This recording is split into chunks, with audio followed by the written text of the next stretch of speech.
Hello, and welcome to another episode. This time doing a concept build for a kind of industrial hobbit hole run by a bunch of large guinea pig and rabbit people, such as this one here. To start with, I did a bunch of sketches so I could get a few forms up and see if there was one I liked.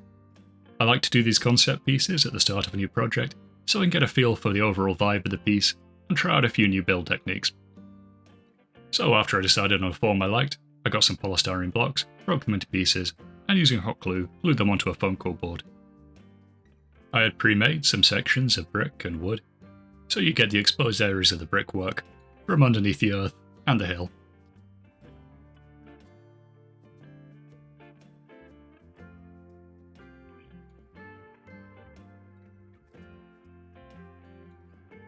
I also attached a door and a window on one side.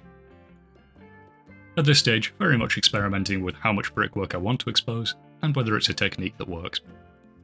I also added a large chimney, just to break up the general kind of hilliness of it. I trimmed the edge of the foam core away and beveled the edge so it would form a base.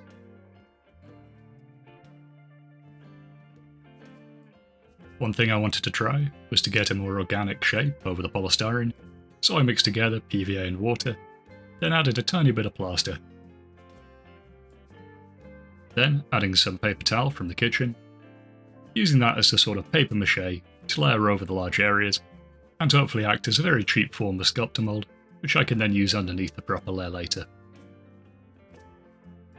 So I tore the kitchen towel up into small pieces, then started layering it up, after squeezing some of the excess water out. I mostly aimed for where the polystyrene still had a hard edge to it, but I also used it to bulk up a few areas where I felt it needed a bit more kind of natural earthiness, such as around the entrance to the hovel, and around the base of the chimney as well.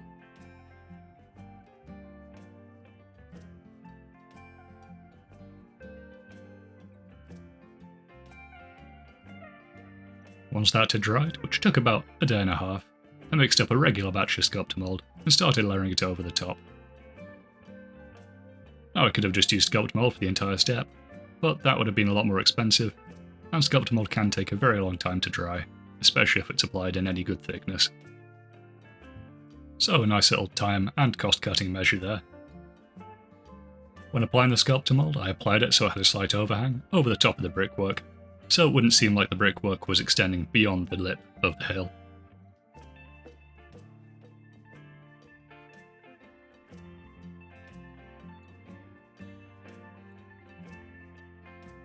I then trimmed a few more bricks out of the styrofoam, textured them with a tinfoil ball, then glued them around the edge of the base, so you get kind of half collapsed wall, or a little border marking.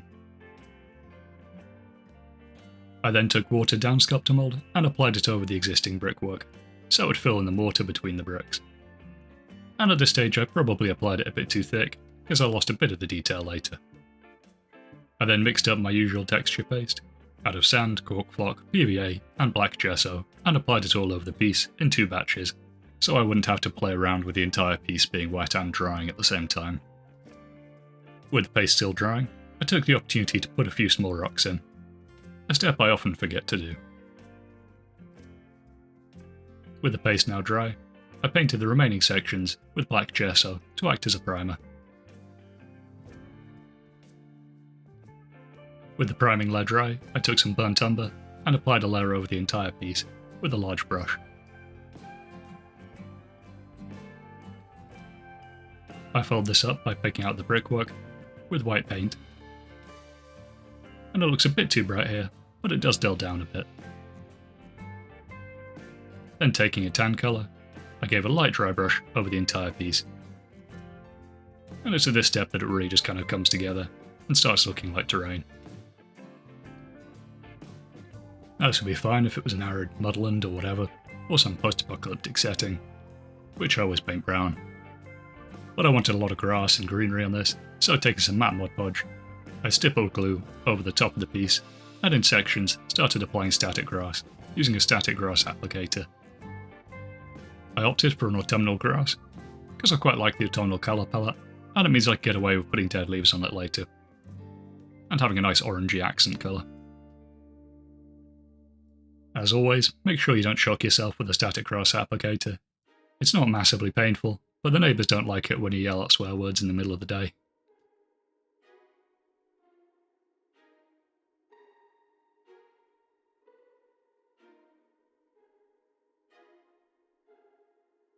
With the grass drying, I made some little kind of vegetable pots out of some foam core with balsa wood glued around the edges.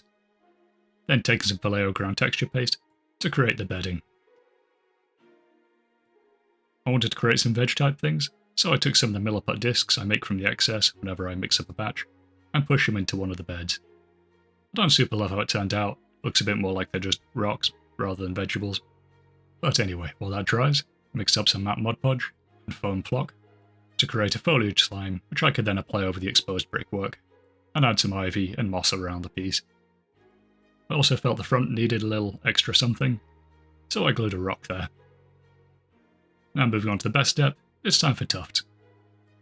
So just grabbing all the tufts I have, and you can normally buy a few decent bulk packs of these so you get a nice mix of different colours and flower types and everything. Working my way around the piece, I just started applying tufts all over. So you get bushes, flower beds, all sorts.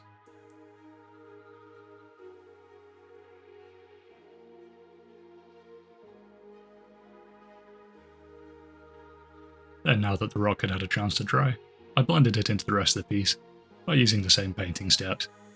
Then taking some more matte Mod Podge, I glued the vegetable beds into place.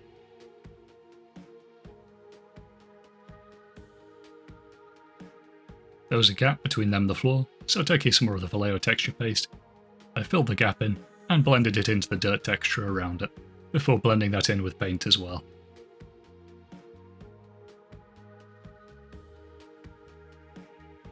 Taking some spare coffee stirrers, I tinted them dark using a black wash, then glued them around the base as well.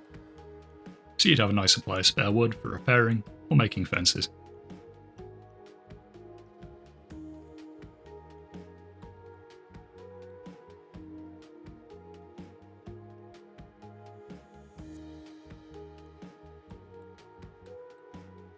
To add some colour to the other planting beds, I took some clump foliage, tore tiny bits of it off, and glued them into place using a matte Mod Podge. So you'd have a rough line of where something had been planted.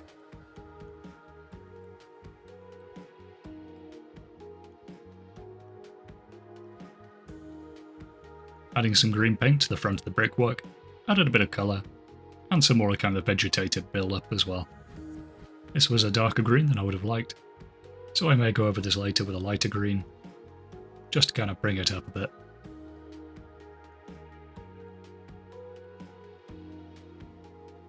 I then applied some of the finishing touches, such as a doorknob, made from a piece of sprue, along with some EVA foam. Then to add a final touch, I took some light-stained brown paper, and a leaf hole punch cutter from AK Interactive, and started punching out some leaves. So this will break up the greenness of the piece, and add some nice brown-orange contrast. If you squeeze the leaves slightly before you apply them, it gives them a nice little natural leaf curl, and I used matte Mod Podge to attach them to the base. With all the leaves attached, it was done.